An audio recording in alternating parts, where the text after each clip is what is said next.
بسم اللہ الرحمن الرحیم نحمدہ و نصلی علی رسولہ الکریم۔ کل ہند مدرسہ فورم کے ذمہ دار دوستوں اور محترم سامعین، السلام علیکم ورحمۃ اللہ وبرکاتہ۔ یہ نہایت قابل مسرت بات ہے کہ مدارس عربیہ کے طلبہ منظم ہو کر مدارس کے نظام میں بہتری لانے کی کوشش کر رہے ہیں، اور ابھی دونوں تنظیموں کا جو تعارف سامنے آیا اسے سن کر بے انتہا مسرت ہوئی۔ میں اللہ تعالیٰ سے دعا کرتا ہوں کہ اللہ تعالیٰ ان کوششوں میں کامیابی عطا فرمائے، انہیں خیر کا باعث بنائے،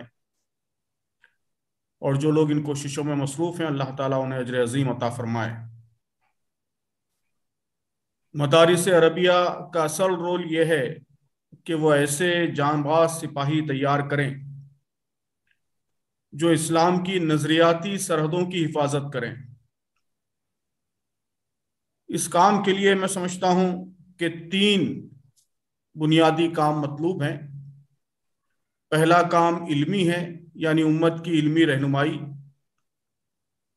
حکم شرعی کی تعیین، اس کے لیے تحقیق، ریسرچ اور اجتہاد۔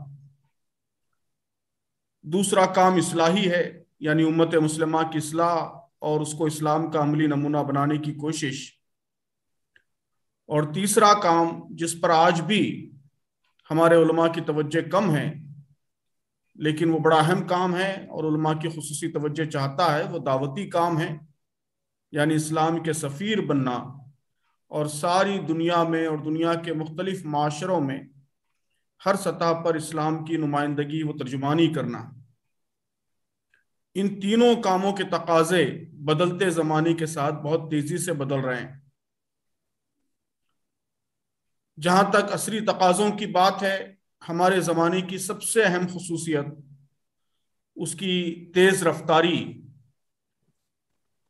کہا جاتا ہے کہ 20ویں صدی کے آغاز میں علم میں اضافے کی رفتار یہ تھی کہ ہر 100 سال میں دنیا کا جو مجموعی علم ہے، نالج ہے، وہ دگنا ہو جاتا تھا، ڈبل ہو جاتا تھا۔ لیکن آج 2021 میں یہ رفتار اتنی بڑھ گئی ہے کہ ہر 8 مہینے میں دنیا کا مجموعی علم دگنا ہو جاتا ہے، ڈبل ہو جاتا ہے۔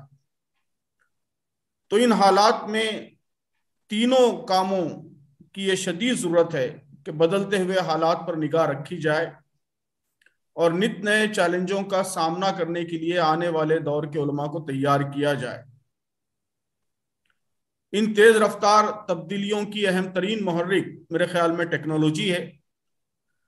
گزشتہ 500 برسوں سے ٹیکنالوجی انسانی زندگی کے ہر پہلو کو متاثر کر رہی ہے، اور آج ہم بہت تیزی سے ایک ایسی دنیا کی طرف بڑھ رہے ہیں جہاں بگ ڈیٹا سب سے بڑی تمدنی قوت بن جائے گا۔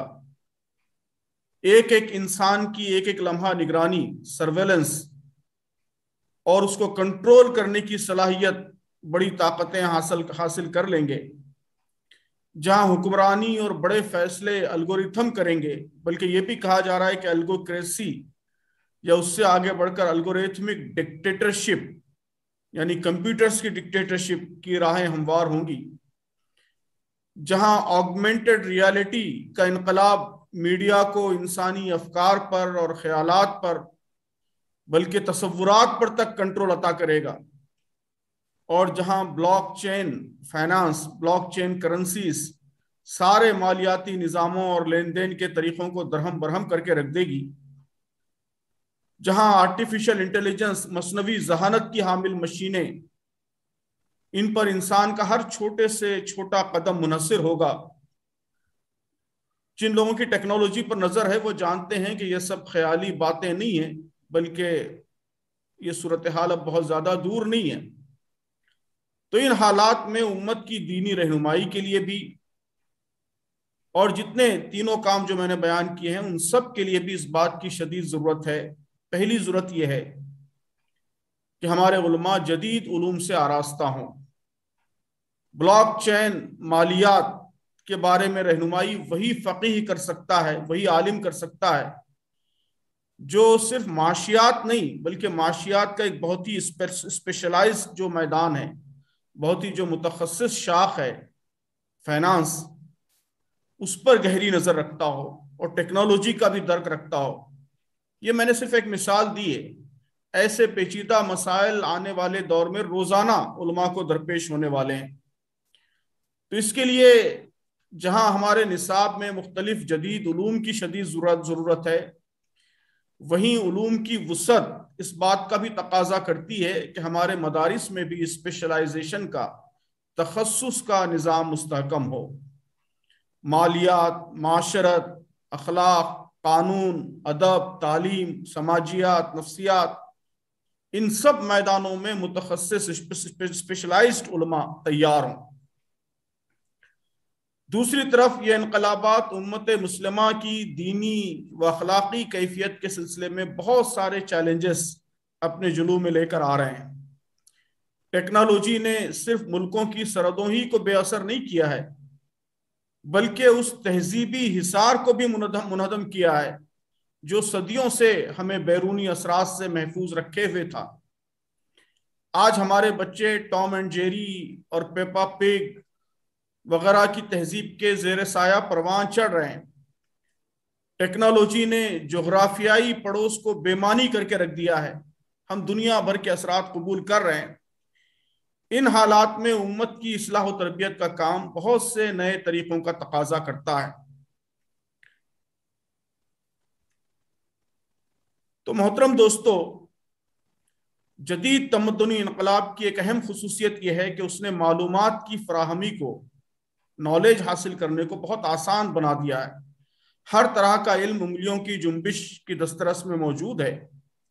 دینی علوم بھی آپ جانتے ہیں کہ ہر ایک کے لیے آسانی سے دستیاب ہیں۔ تو اس لیے نظام تعلیم کے بارے میں یہ کہا جا رہا ہے کہ آج اس نظام تعلیم کی ضرورت باقی نہیں رہی جو صرف معلومات کی منتقلی کا، نالج ٹرانسفر کا کام کرے، بلکہ ایسا نظام تعلیم درکار ہے جو صلاحیت، بصیرت، استعداد اور قابلیت پیدا کرے۔ کہا جاتا ہے کہ اس صدی کے نظام تعلیم کو خاص طور پر 4 اہم صلاحیتوں پر، 4 C's، 4 کیپٹل سی، اس پر توجہ دینے کی ضرورت ہے۔ میں سمجھتا ہوں کہ مدارس کے نظام پر بھی اس طرح کی نظر ثانی کی ضرورت ہے کہ موجود چیزوں کے ساتھ ساتھ وہ یہ 4 صلاحیتیں پیدا کرنے کا ذریعہ بنے۔ ان میں پہلا سی یا پہلی صلاحیت کریٹیکل تھنکنگ ہے۔ اس کا مطلب ہے کہ طلبہ کے اندر غالب تہذیبوں کی اندھی تقلید نہ ہو، بلکہ ان کے اندر سوال کرنے اور اپنے عہد کے ٹرینڈز کو، رجحانات کو چیلنج کرنے کی صلاحیت ہو۔ وہ اپنے زمانے پر اور زمانے کے احوال پر کرٹیکل، تنقیدی نگاہ ڈالنے کی لیاقت پیدا کریں۔ تو میں سمجھتا ہوں کہ مدارس کے حوالے سے مطلوب صلاحیت یہ ہوگی کہ وہ دنیا کے رجحانات پر، ٹیکنالوجی پر، نظریات پر، ان سب پر تنقیدی نگاہ ڈال سکیں، تنقیدی جائزہ لے سکیں، خود اسلامی فکر میں اجتہادی اسپرٹ کا مظاہرہ کر سکیں۔ دوسرا سی کریٹیوٹی، یعنی وہ مسائل کے انوکھے، انوویٹیو، اختراعی حل ڈھونڈ سکیں۔ کتاب پڑھ کر کتابی باتوں کو نقل کرنا یہ علم نہیں ہے، بلکہ کتاب سے حکمت حاصل کرنا، وزڈم حاصل کرنا، اور اس کی روشنی میں نئی تدابیر اور نئے مفید خیالات کے تخلیق کار بننا، یہ اصل اہل علم کی نشانی۔ تو مدارس کے طلبہ کی بھی اہم ضرورت یہ ہے کہ وہ محض فتوے اور حلال و حرام کے ججمنٹ دینے والے نہ بنے، بلکہ نئے مسائل کے حل کی طرف امت کی رہنمائی کریں، جدید تمدن کے آلات اور وسائل کے ممکنہ اسلامی متبادلات، اسلامک الٹرنیٹیوز فراہم کریں۔ تیسرا سی کمیونیکیشن ہے، یعنی وہ دنیا کی اہم زبانوں میں بہتر سے بہتر اور مؤثر اپنی باتوں کو کمیونیکیٹ کریں، زبانی بھی اور قلم کے ذریعے بھی۔ زبانی کمیونیکیشن میں میڈیا کے تمام ٹولز شامل ہیں، اور تحریری کمیونیکیشن میں علم و تحقیق کے تمام وسائل شامل ہیں۔ مدارس عربیہ کے حوالے سے ضرورت یہ ہے کہ انگریزی میں، علاقائی زبانوں میں معاصر علمی طریقوں سے اور اہم پلیٹ فارمز پر ہمارے علماء اسلام کی بہتر سے بہتر ترجمانی کے لائق بنے۔ چوتھا سی، آخری سی جس پر میں اپنی بات مکمل کروں گا، وہ کولیبریشن ہے، یعنی لوگوں کے ساتھ مل جل کر ٹیم بن کر کام کرنا۔ اجتماعیت میں برکت ہے، یہ اسلام کا ایک اہم اصول ہے۔ آج کی دنیا اس اصول کو اچھی طرح جان چکی ہے۔ آپ دیکھیے کہ دنیا بھر کے مختلف ملکوں کے مختلف زبانیں بولنے والے مختلف کلچر کے لوگ ایک ساتھ ملتے ہیں اور بڑی بڑی ملٹی نیشنل کارپوریشنز قائم کر کے دنیا کے وسائل پر قبضہ کر لیتے ہیں، اور برسوں بلکہ نسل در نسل اس اجتماعی نظام کو کامیابی سے چلاتے ہیں۔ اس کے مقابلے میں ہم ایک چھوٹا سا ادارہ بھی لوگوں کے ساتھ مل کر نہیں چلا سکتے۔ چھوٹے سے چھوٹے ادارے تقسیم در تقسیم کے شکار ہوتے جاتے ہیں۔ تو آج ہمیں اس کولیبریشن کی انتہائی اہم ضرورت ہے۔ اس کے بغیر دنیا میں بڑا رول ہم ادا نہیں کر سکتے۔ تو میں سمجھتا ہوں کہ یہ 4C جسے جدید نظام تعلیم کی اہم بنیاد سمجھا جا رہا ہے، 21st سینچری اسکلز کہا جاتا ہے، اس کی مدارس عربیہ کو بھی انتہائی ضرورت ہے، اور اس پہلو سے ہمارے پورے نظام تعلیم و تربیت پر نظر ثانی کی ضرورت ہے کہ وہ یہ اوصاف، یہ صلاحیتیں ہمارے آنے والے علماء کے اندر پیدا کر سکیں۔ تو میں امید کرتا ہوں کہ انشاءاللہ اس کانفرنس کے ذریعے اور دونوں تنظیموں کی کوششوں کے ذریعے اس اہم ترین ریفارم کی، اصلاح کی راہیں ہموار ہوں گی۔ اللہ تعالیٰ آپ کی مدد فرمائیں، اور اللہ تعالیٰ ان کوششوں میں برکت عطا فرمائیں، انہیں کامیابی سے ہمکنار فرمائیں۔ آمین۔ بہت بہت شکریہ۔ جزاکم اللہ خیرہ۔